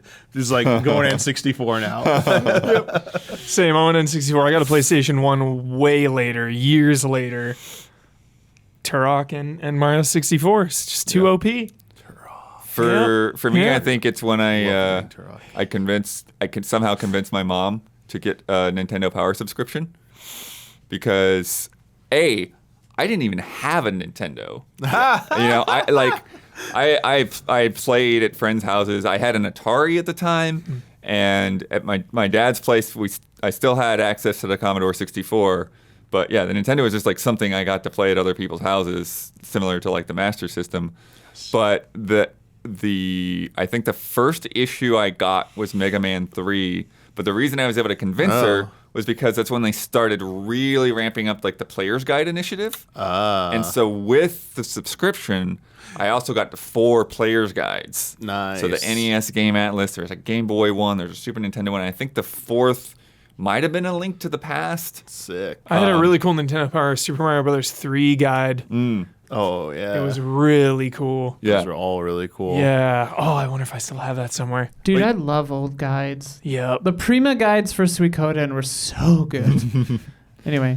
But yeah, I mean, but that's pivotal. That led to so many different things because then obviously, eventually I did save up and get a used NES from a flea market, and then got my mom to rent me a Super Nintendo for the year until she finally bought me one for my birthday because she was tired of renting them.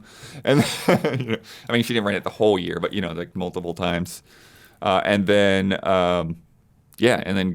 getting into writing about games, getting into drawing Mega Man art from Nintendo Power and Super Metroid art and other things like that. Hell yeah. Final Fantasy stuff. Just even getting into Final Fantasy IV and all, it's because of how cool it looked in Nintendo Power. So, Heck yeah. that was it. Now I'm just like thinking about the PlayStation and like PSM and like the stickers I would put on my PlayStation. Oh God, I love it. I love it. Demo discs. Demo discs, dude. Yeah. Lara Croft, dude. Let's play a game. Ah.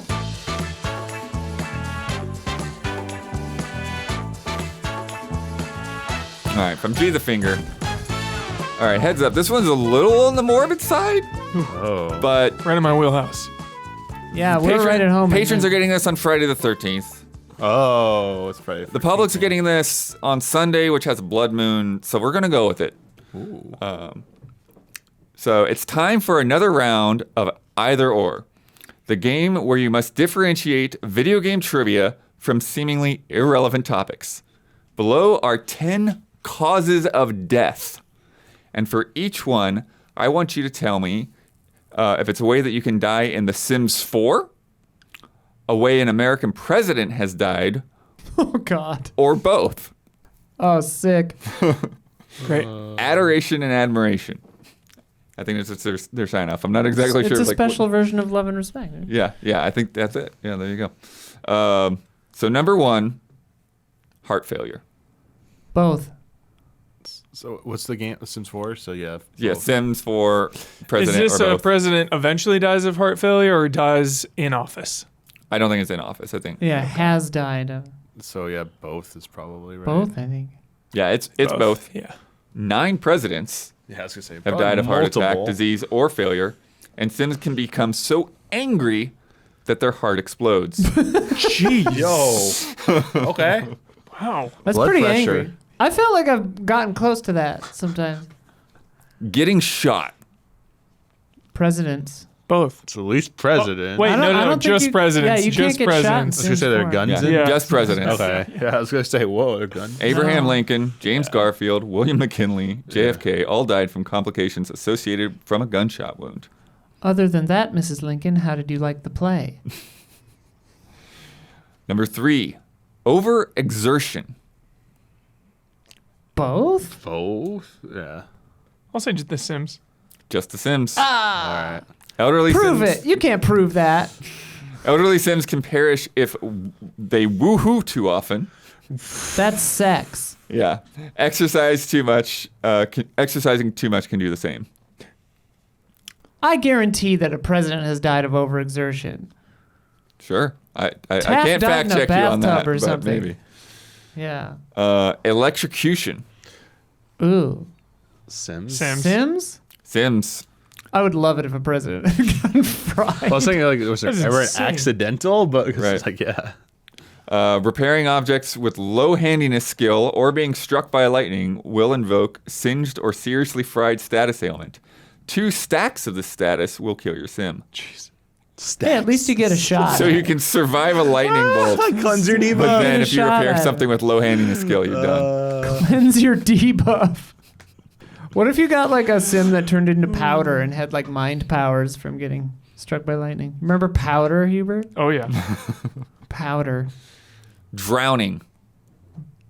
Definitely the Sims. Both? Like at any point drowned? I'm gonna go with Sims only. Sims. Sims. Damn it. Take the ladder out of the pool and wait patiently. Yeah. A Jeez. classic. That's a classic. It's so funny because They don't know how to it's not climb that hard out. to get out of a pool in real life, but if you're a Sims, you don't have the Yeah, skills. man, don't live in the Sims world, man. Career Yeah. enthusiasm. Barrier Where's the around. fence? Yeah, Dun, the dun, pool dun. fence. Extreme temperatures. Both? Sims. Hang on. Extreme temperatures. Heat stroke gets a lot of old people. Yeah, I'm gonna go with just with Sims. It's both. Haha! I'm so happy. Right? It's so weird. William Henry Harrison died of pneumonia after standing in pouring rain without cover. And Sims wearing the wrong clothing for weather can freeze or overheat to death. Yeah. Diarrhea. Cha-cha-cha. Both? I don't know if that's in The Sims. There's no way a president has died from diarrhea. Come on. Absolutely. Diarrhea kills It's more than you think. Sims. Waiting on Damiani. Give it a guess. Sims. All right. President. Ah! Zachary Taylor after is this gorging possible? on ice water and cherries. What? What? I need receipts. I need Ice receipt sources. Can All right, be a let's fact diuretic. check that one. I need Fruits sources. can be a diuretic. Gorging on ice water and cherries. Grapes will make you real regular. I thought like watermelon was the one that made you crap more. No, That's well, what I used mean, to maybe, eat. You used to eat that. That's what Civil I thought it War was people ate prunes. before. Yeah, prunes and thought- cherries and Yeah. grapes. I always thought it was like watermelon before Civil War battles. So like the med people treat him afterwards. Like you want your bowels completely cleared out, or else you're gonna die if you get a gunshot wound. Hysteria. That's the Sims. Sims. Yeah, there haven't been any female presidents, Bloodworth. That's a joke. Yeah, it's The Sims. Becoming too happy can cause Sims to laugh themselves to death. One of these days. gonna die laughing. Too happy. Wow, what a problem. Wow. Paralysis. Both. Both? Just presidents? Just president. John Quincy Adams became paralyzed after suffering a stroke. And the last one, So the stroke more kind of. yeah, Yeah. Let's say. eaten. Sims. It's just Sims? Has a president been eaten? It would be fun, but it's just The Sims. Oh. It's like neither, maybe. There is a It's like- curiously large number of ways a sim can be eaten alive. Jeez. Can you imagine a U.S. president that had been eaten?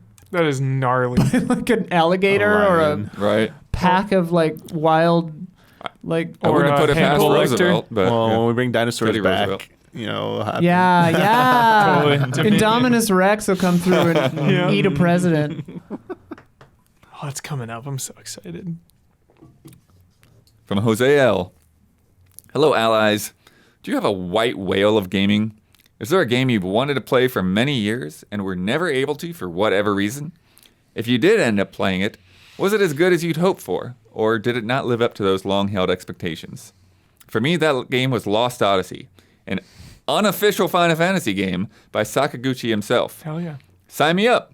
I bought it shortly after release back in the 360 era, and was only a few hours in when my Xbox was hit with the dreaded red ring of death. At that point, I jumped ship to the PS3, but I never forgot about Lost Odyssey.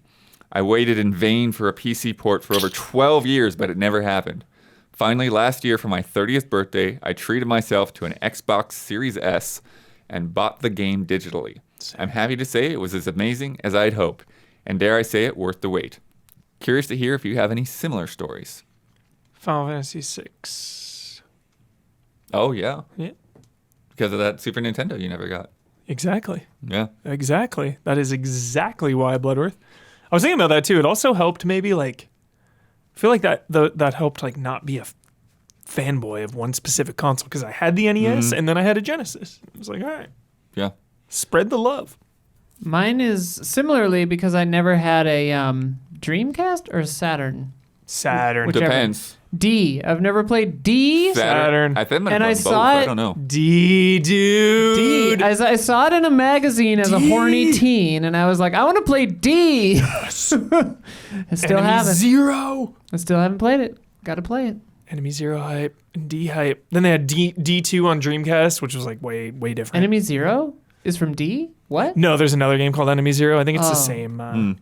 Let's play D. Same creator. dude. The one that's So down.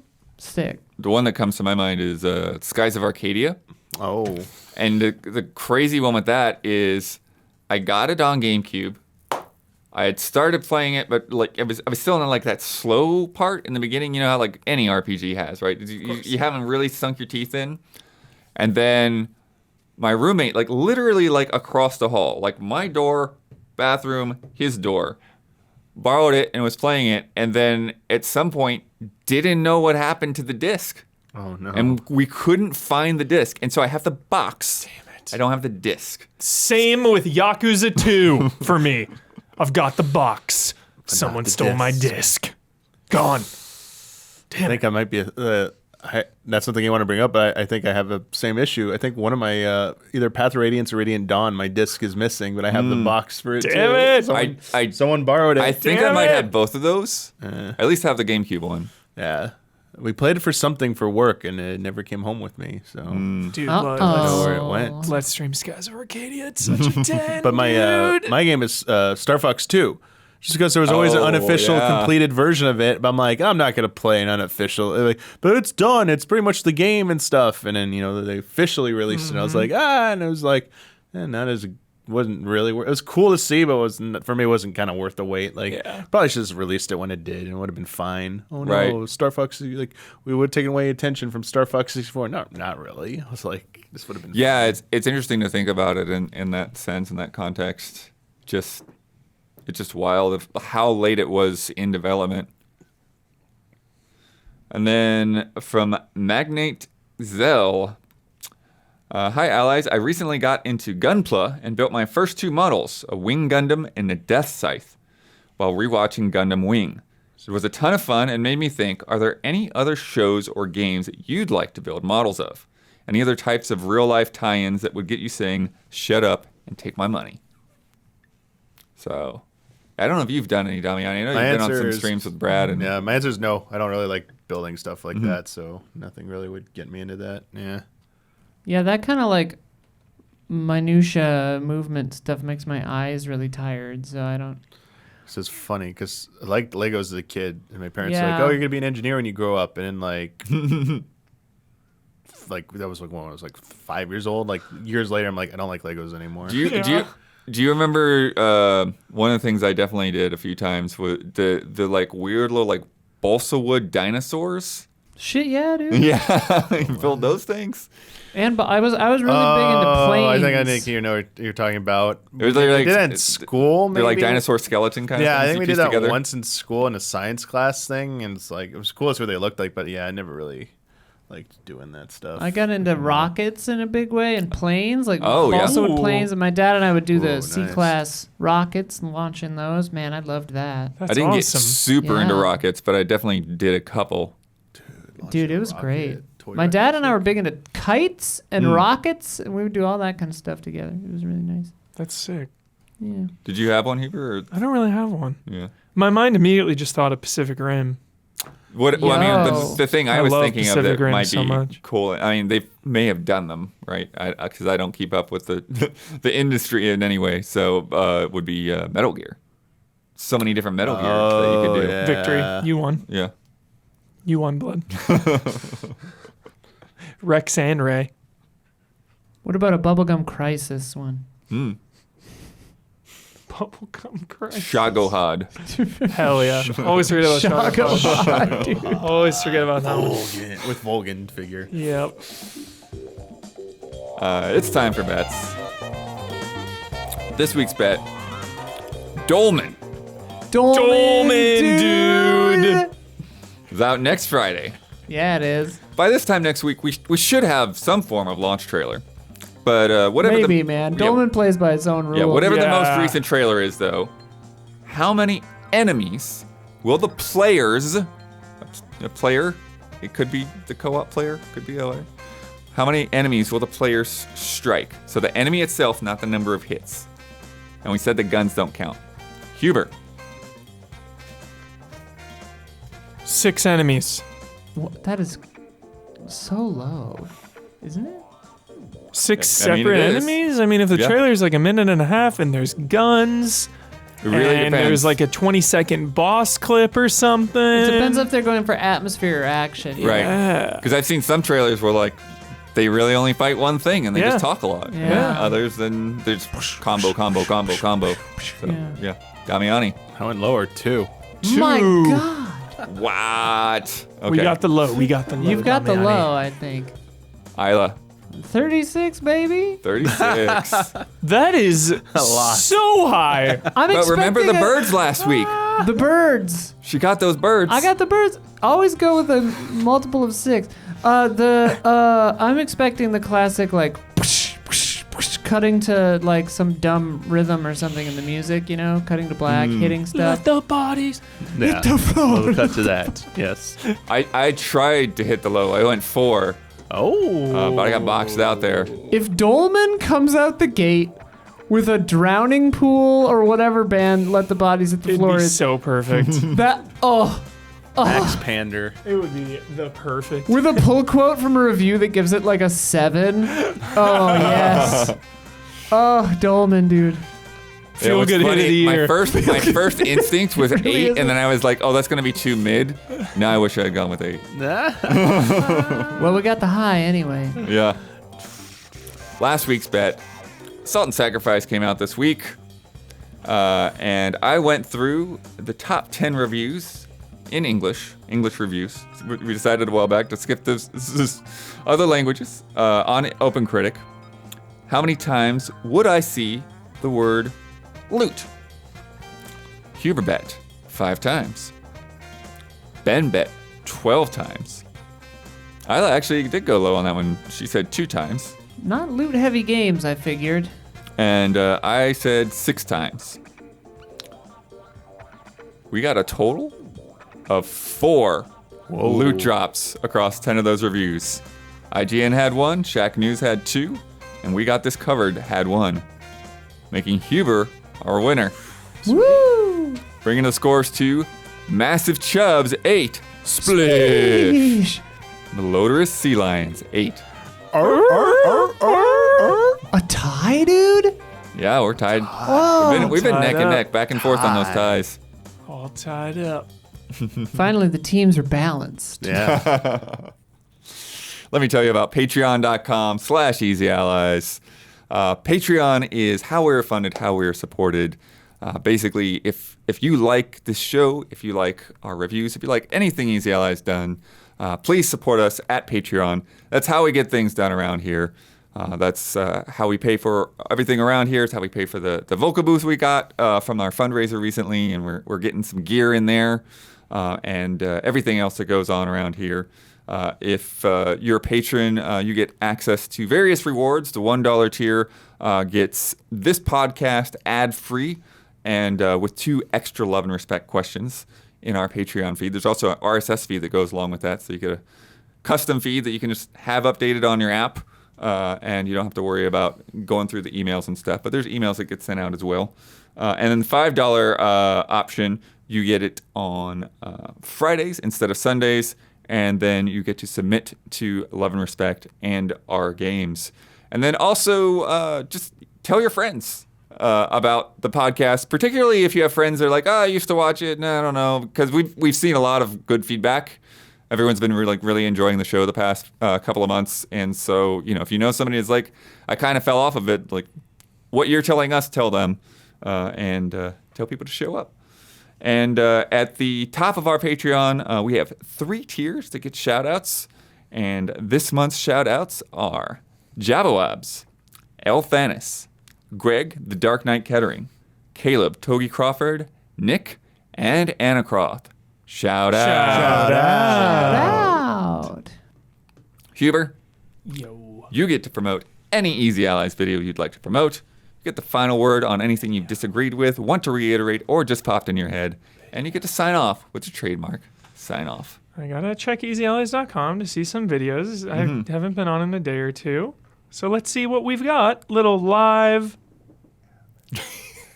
Yes, The assist. Damiani, the assist from Damiani. Don and I sat down to discuss the long-awaited teaser of Avatar: The Way of Water.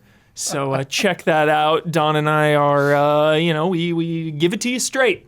Tell you about that. Blood-Earth, you kind of stole my thing to reiterate your homework.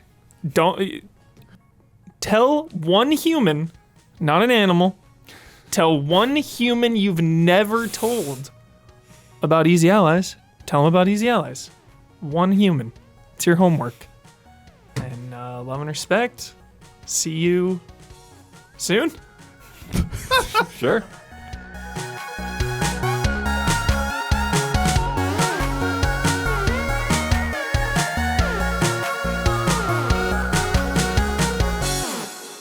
Go Yankees. Whoa. You chose violence.